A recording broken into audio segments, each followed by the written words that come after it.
მოგესალმებით კიდევ ერთხელ ძვირფასო მაყურებლებო. დღეს თქვენთან ერთად გავაგრძელებთ საუბარს იმ მოვლენებზე, რომელიც ვითარდება ახლო აღმოსავლეთში. საკმაოდ მნიშვნელოვანი მოვლენები მოხდა მთელი თვის განმავლობაში და სანამ დავიწყებ ამ მიმოხილვას, მნიშვნელოვნად ვთვლი, რომ პირველ რიგში დავიწყო გაფრთხილებით ყველა საქართველოს მოქალაქის მიმართ, რომ ვინც იმყოფება ირანში, ვინც იმყოფება ისრაელში, ასე ვინც იმყოფება ახლო აღმოსავლეთის რიგ ქვეყანაში, მათ შორის საუდის არაბეთში, კონკრეტულად გაერთიანებულ არაბულ საამიროებში, კატარში, ქუვეითში და ბაჰრეინში და ქუვეითში და ერაყში ასევე ყველა მოქალაქეს ვინმე თუ უყურებს იქედან, ვიცი რომ ისრაელიდან ბევრი უყურებს, სხვა ქვეყნებიდან ზოგადად სტატისტიკურად ნაკლები, მაგრამ ნებისმიერ შემთხვევაში მოუწოდებ რა თქმა უნდა ყველას რომ მაქსიმალური სიფრთხილე გამოიჩინონ, კონტაქტი დაამყარონ საქართველოს საელჩოსთან იმ ქვეყანაში ან მეზობელ ქვეყანაში, სადაც საელჩო არის და ყველანაირად მიყვნენ იმ პროცედურებს, იმ დღის წესრიგს, რომელსაც თავაზობს საქართველოს საელჩო, ისევე როგორც ადგილობრივი ხელისუფლება. თავი აარიდონ ზოგადად მაღალ შენობებს, ხალხმრავალ ადგილებს და მათ შორის პრინციპში სტრატეგიულ ობიექტებს და ასე შემდეგ, რაც შეიძლება უფრო ნაკლებად სარისკო ადგილებში იყვნენ, გულისხმობ მაგალითად ქალაქ გარეთ საერთოდ, ანუ დიდი ქალაქების მიღმა პორტებისგან, აეროპორტებისგან, სტრატეგიული სხვა ობიექტებისგან, რაც შეიძლება შორს. ეს რა თქმა უნდა ყველას ეხება, ვინც ირანში არის, ზოგადად უმჯობესია რომ საერთოდ რეჟიმის რომელიმე შენობასთან ახლოს არ იყოთ, ჯობია საერთოდ მიწის ქვეშ იყოთ, ისევე როგორც ისრაელში ვინც არის, ასევე მიწის ქვეშ სამხედრო ობიექტებისგან შორს ომი გრძელდება და პირიქით კიდევ უფრო დიდ მასშტაბებს მიიღებს. ბოლო რამდენიმე საათის განმავლობაში იყო განცხადება, რომ ირანმა 4 ბალისტიკური რაკეტით დარტყმა მიაყენა კონკრეტულად ავიამზიდი აბრაჰამ ლინკოლნის მიმართულებით. შეერთებული შტატების ცენტრალურმა სარდლობამ უკვე განაცხადა, რომ ეს ბალისტიკური რაკეტები ნამდვილად გაისროლეს, მაგრამ ახლოსაც კი არ მისულა აბრაჰამ ლინკოლნიდან და ესე იგი აბრაჰამ ლინკოლნი ჩვეულებრივ ახორციელებსო ფუნქციონირებას ამ ნაწილში აბრაჰამ ლინკოლნი აქ რჩება დაახლოებით და აქედან ახორციელებს დარტყმებს ირანის მიმართულებით. ეს პროცესი გრძელდება. საუდის არაბეთმა 3 წუთის წინ, ეს ძალიან ახალი ინფორმაცია, მეც პირდაპირ ეთერში ვიღებ პრაქტიკულად ინფორმაციას თქვენთან ერთად. ჩამოაგდო რამდენიმე ირანული ბალისტიკური რაკეტები, რომლებიც რიადის საერთაშორისო აეროპორტის და სამხედრო ბაზის მიმართულებით მიემართებოდა. ეს მოხდა იმის შემდეგ, რაც დღეს საუდის არაბეთმა ირანის ელჩი მოიწვია საგანგებოდ და განუცხადა, რომ თუ ირანი გააგრძელებს თავდასხმა საუდის არაბეთზე, საუდის არაბეთი ჩაერთვება ომში. ამის შემდეგ აგერ რამდენიმე წუთის წინ ეს მოხდა, რაც ზრდის ალბათობას იმისა, რომ შეიძლება საუდის არაბეთიც უკვე იყოს ჩართული ომში მათ შორის და დარტყმები მიაყენოს პრევენციული ირანის ტერიტორიაზე.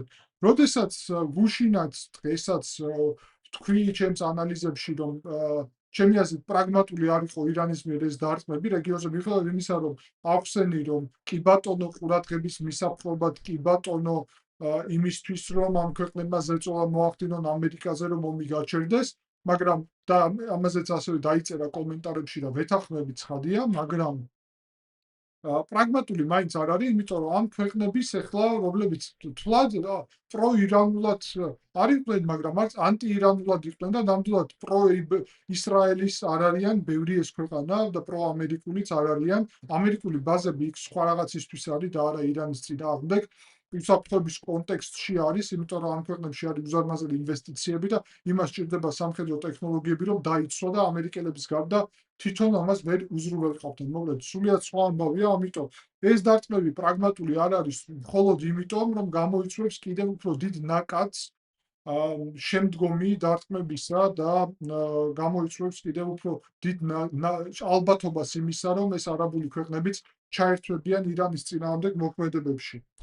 13 წუთის წინ თეირანის ცაში ასევე მორიგი დარტყმები იყო, ისრაელი აგრძელებს დარტყმებს თეირანზე და 19 წუთის წინ დაიწყო ეს ტალღა დარტყმების, ესე იგი ისრაელის მიერ გეტყვით ასევე, რომ ნახევარი საათის წინ ცენტრალური სარდლობის ამერიკულის ინფორმაცია შემოვიდა იმის შესახებ, რომ 3 ამერიკელი სამხედრო არის დაღუპული, მოკლული და 5 სერიოზულად დაშავებული ამ ოპერაციის ფარგლებში. სავარაუდოდ ეს არის უარწდები, რომელიმე აი ხო ნახავთ აქ, მაგრამ რომელიმე კონკრეტულად მიმართულებით იყო.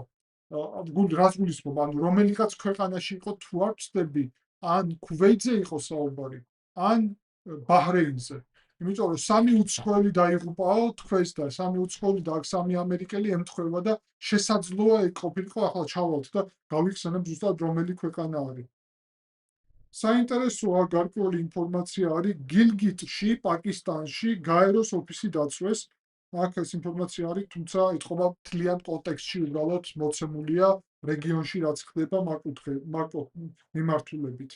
4 B2 ბომბდამშენი ახლა ესე იგი ბალისტიკური რაკეტების საცავების მიმართულებით დარტყმებს ახორციელებენ ამერიკული ინფორმაციით. გარდა ამისა, ესე იგი ცენტრკომი, ეს არის ცენტრალური სარდლობა ამერიკის, ცენტრალური რატო, ხო, ესეც მნიშვნელოვანია, არ გეგონოთ, რომ მთელ მსოფლიოში ცენტრალური, ეს არის ცენტრალური, იმიტომ რომ ახლო აღმოსავლეთს ფარავს, ანუ ახლო აღმოსავლეთი არის ცენტრკომი, არის კიდევ ევროპული სარდლობა, აფრიკის სარდლობა, ამერიკის სარდლობა ცალკე, ეს არის ცენტრალური სარდლობა, ანუ ახლო აღმოსავლეთის სარდლობა, აი ჩვენო ესე გადავთარგმნოთ.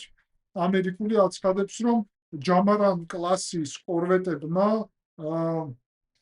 ირანული ჯამარან კლასის კორვეტი იყო დარტყმის ქვეშ ამერიკული ძალების მიერ და ამ მომენტისთვის ესე იგი ნავი იძირება კონკრეტულად, აგერ აი აქ იმყოფება და იძირება დარტყმის შედეგად.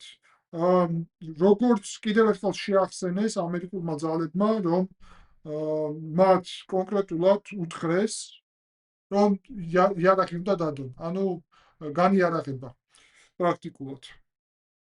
შემდეგ ბასიჯების ბაზა დაიგომა, რა ძალიან მნიშვნელოვანი არის, იმიტომ რომ ბასიჯები არის ის ძალები, ტიტუშკები რეჟიმის, რომლებიც აი ამ 30,000-მდე ადამიანი მოკლეს იანვრის ფარგლებში, ანუ ძალადობის ასეთი რეჟიმი, რომელიც ხელს უშლის პროტესტს და მათ შორის ხელს უშლის აჯანყებას ირანში და ირანელი ხალხის მიერ საკუთარი ქვეყნის გათავისუფლებას. ვუყუროთ ახლა კადრებს ამ ბაზის დაბომიდან.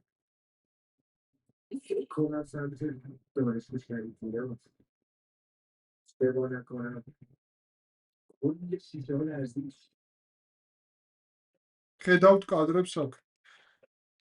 წავედით კიდევ წინ. დაიბომბა კიდევ ისლამური რევოლუციის დამცველთა გუშაგთა კორპუსის მთავარი შენობა, ძალიან მნიშვნელოვანი, აგერ კადრები, საოცარი კადრებია მასშტაბით, იმდენად სერიოზული დაბომბვა მოაწყეს, ესეთი კადრები გონი არც ყოფილა მთელი აი ამ ომის პერიოდში, თვითონ კადრები, თო დაბომბვა გაცილებით უფრო დიდიც ყოფილა ალბათ.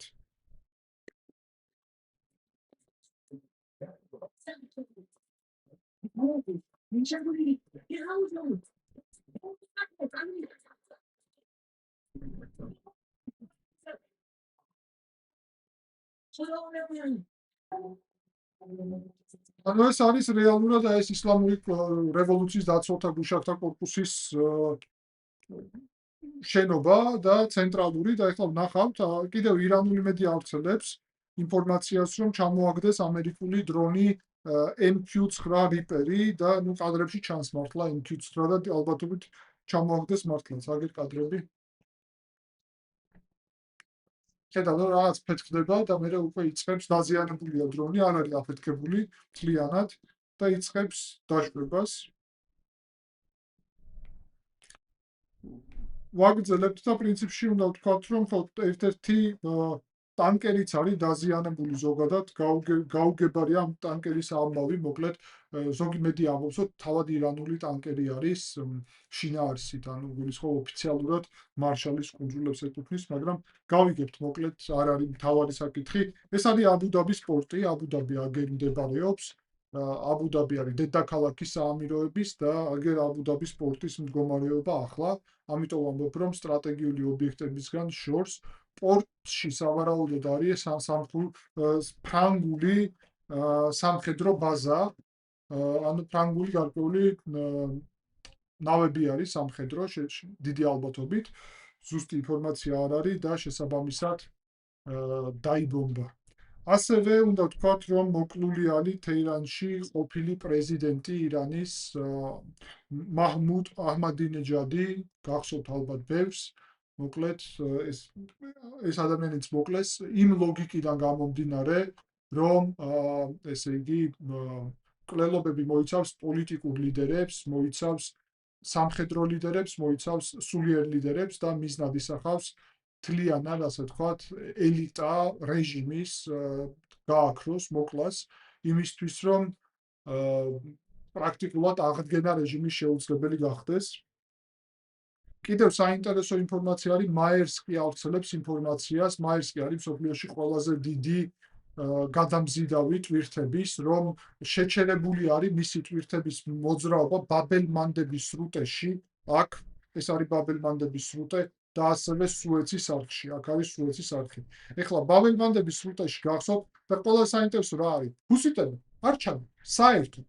სავარაუდოდ ეშინიათ სომალილენდის. გახსოვთ სომალილენდზე როდესაც საუბრობდით და ეხლა გესმით, რატო საუბრობდით ბევრს ამაზე, იმიტომ რომ ბევრი იფიქრებს, რომ ეხლა სად ჩვენ, სად სომალილენდი, რა სომალილენდი, მაგრამ ეს იყო სტრატეგიული ნაბიჯი ისრაელის მიერ მომზადების, რომ ჰუსიტებმა აქ იგრძნონ თავის საფრთხეში, იმიტომ რომ აქ არის უკვე ესე იგი ისრაელის ბაზა საჰაერო, რომელიც გამოიყენება დარტყმებისთვის. მეორე მხრივ ასევე უნდა ვთქვათ, რომ ჰეზბოლაჰი საკმაოდ ასევე პასიურობს, არაფერს არ აკეთებენ ჰეზბოლაჰიც, ანუ ორივე პროქსი ძალა მთავარი პასიურობს ამ მომენტისთვის. გაერთიანებული არაბული საამიროები აღმოჩნდა ერთ-ერთი ყველაზე ძლიერი დარტყმის ქვეშ. ამ მომენტისთვის ცნობილია, რომ დაღუპულია ხო აი სამი უცხო მოქალაქე აგერ გამახსენდა და ხედავ გამახსენდა, რომ სწორად მახსოვდა, საამიროებში არის დაღუპული სამი უცხო მოქალაქე, სავარაუდოდ საამიროებში შესაბამისად დაღუპული იქნებიან სამი ამერიკელი, რაზეც საუბარია. საამიროებში კონკრეტულად 165 ბალისტიკური რაკეტა გაისროლეს მათ მიმართ. 2 ფრთოსანი რაკეტა, 541 დრონი. წარმოუდგენელი მასშტაბია და აქ კიდე კადრებიც ჩანს და დაღუპული არის 3 უცხო მოქალაქე და 58 არის დაშავებული.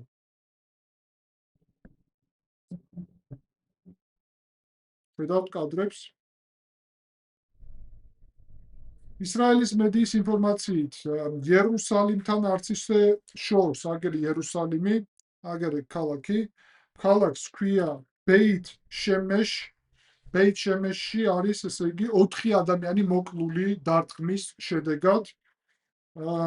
ესე იგი და ეს არის კიდევ ერთი ფაქტი იმისა, რომ თავშესაფარში არ ყოფნა შეიძლება იწვევდეს სიკვდილს, იმიტომ რომ რაკეტის მოხვედრა, როგორც ხედავთ, გრძელდება და წარმოუდგენელი შეუძლებელია პრაქტიკულად აღკვეთა იმისა, რომ ესეთი რაკეტები მოხვდეს ხოლმე კონკრეტულად ამ მიმართულებით. ანუ ისრაელსაც ხვდება ხოლმე რაკეტები და საერთო თავდაცვა იდეალურად ვერ მუშაობს და ვერ არ შეუძლია ყველა რაკეტის ესე იგი ჩამოგდება. ვაგრძელებთ ქუვეითში საბოლოო ჯამში, აგერ ქუვეითი, ხედავთ კიდევ ცოტა შორს. ნახავთ, ქუვეითში არის 97 ბალისტიკური რაკეტა ჩამოგდებული, იქედან 200 და კიდევ 283 დრონი მთლიანად. საუდის არაბეთმა, როგორც გითხარით, 3 საათის წინ დაიბარა ირანის ელჩი და ესაუბრა და შესაბამისად ეს დაბარება ასევე იწვევდა იმას, რომ კონკრეტულად აი გააფრთხილეს, რომ აღარ გააკეთოთ და ჩვენ ნახეთ, რომ წეგან რამდენიმე წუთის წინ კიდევ ესეთი დარტყმა იყოს, ანუ შესაბამისად დაარღვიეს. ირანული ბალისტიკური რაკეტები აგერ ბეით შემეშის მიმართულებით რომ ვარდებიან, აქ ვიდეო არ არის, სავარაუდოდ ვიდეო არის წაშლილი ან დაზიანებული. კეთილი ვაგრძელებთ და მნიშვნელოვანი არის აგერ თავარი ვიდეო, ამაზე ვამბობდი რეალურად, უბრალოდ ამ კადრებზე ვამბობდი და ნახეთ აფეთქების მასშტაბი გუშაკთა კორპუსის ცენტრალური შტაბ-ბინის. ხედავთ ხო შენობები რამხელაა და აფეთქება რამხელა არის. კიდევ ერთხელ, იმიტომ რომ ეს კადრები ჩემს ძალიან მნიშვნელოვნად ასახავს სარკეს.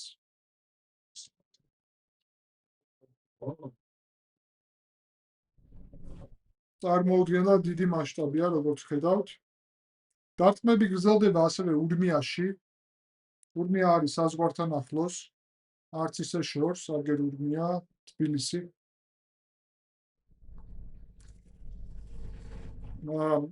ტელ-ავივში 4 საათის წინ კიდევ ჭურვი ჩამოვარდა, ასევე აფეთქებები იყო სირიის დედაქალაქში, დამასკოში. რატომ იყო აფეთქებები, ზუსტად ვერ გეტყვით, მიზეზი არ ვიცით. შესაძლოა ეს აფეთქებები ასევე უკავშირდება გარკვეული ირანული პროქსი ძალების იქ ყოფნას. ამას ალბათ მომავალში გავიგებთ, ან აღარ გავიგებთ, ისეთი არეულობაა, რომ არავინ წესიერად ვეღარ აკვირდება იმას, ვერავინ რა ხდება საერთოდ და სად რა ხდება. ისრაელის მტკიცებით 2500 ბალისტიკური რაკეტა ჯერ კიდევ გააჩნია კონკრეტულად ირანულ რეჟიმს და შეუძლია დარტყმების განხორციელება. კატარი ასევე აცხადებს, რომ სააერო ძალებს იყენებს იმისთვის, რომ დარტყმები მიაყენოს კონკრეტულად, ანუ ჩამოაგდოს ის, რაც მოდის ირანიდან და ეს საკმაოდ პრიორიტეტული არისო ჩვენთვის. ანუ სააერო ძალებიც არის ჩართული უკვე ამ კომპონენტში. შესაძლებელია, რომ რაღაც მომენტში დარტყმას მიაყენონ ირანს, იმიტომ რომ იქვე არის ხო აგერ შორს არ წავალ. რაზე ვსაუბრობ ჩვენ ხო აგერ კატარი,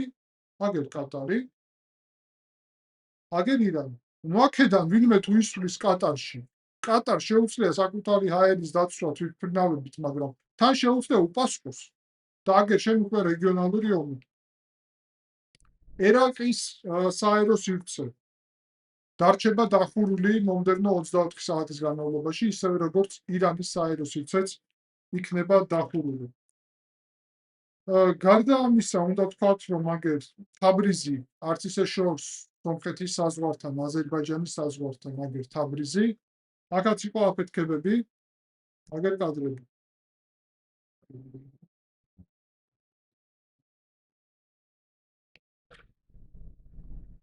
პუტინმა რომ განცხადება გააკეთა ამ თემაზე, უკვე იცით სავარაუდოდ, თქვა, რომ ირანული სულიერი ლიდერის მკვლელობა არის ბრუტალური აქტი ძალადობის, რომელიც მორალური ღირებულებების და საერთაშორისო სამართლის წინააღმდეგია.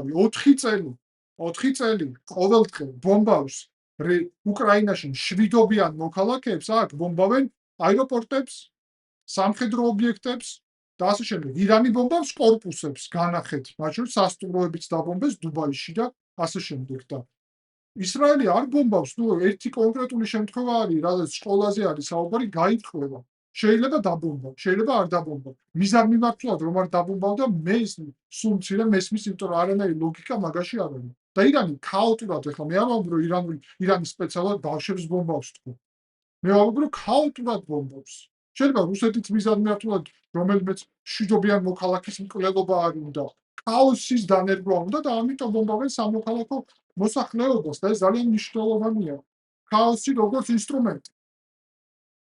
გარდა ამისა, უნდა ვთქვათ, რომ და ძალიან მნიშვნელოვანი არის, რომ ასე იგი საუდის არაბეთი არაერთხელ აფრთხილებს შესაძლო განვითარების შესახებ მოვლენების, ასევე ახალი აიათოლა შეარჩიეს დროებითი.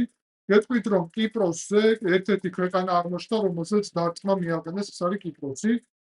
კვიპროსის მიმართულებით იქ არის 2 ბრიტანული ბაზა, ბრიტანეთის ტერიტორიაა კვიპროსზე და არა კვიპროსის ტერიტორია, სადაც კვიპროსის რესპუბლიკას გულისხმობ და შესაბამისად მნიშვნელოვანი არის ის, რომ იმ მიმართულებითაც ბალისტიკური რაკეტები იყო გასროლილი, თუმცა შეძლეს ბრიტანელებმა და თავი დაიცვიეს ამ კონკრეტულად ქმედებით, ანუ ჩამოაგდეს ეს ბალისტიკური რაკეტები. ეს არის ასევე ერთ-ერთი დარტყმის ამსახველი კადრები ერაყში, ყურადღება ერაყში.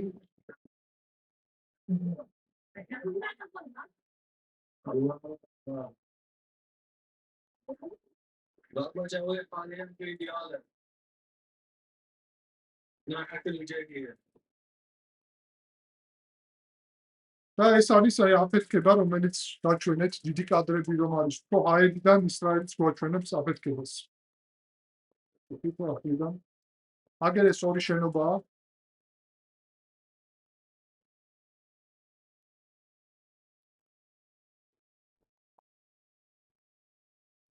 ხედავთ, რამდენად მასშტაბურია ასევე ეს აფეთქებები. აა პრინციპში ამ მომენტისთვის ეს არის ინფორმაცია ახალი, რაც მინდოდა რომ მეჩვენებინა.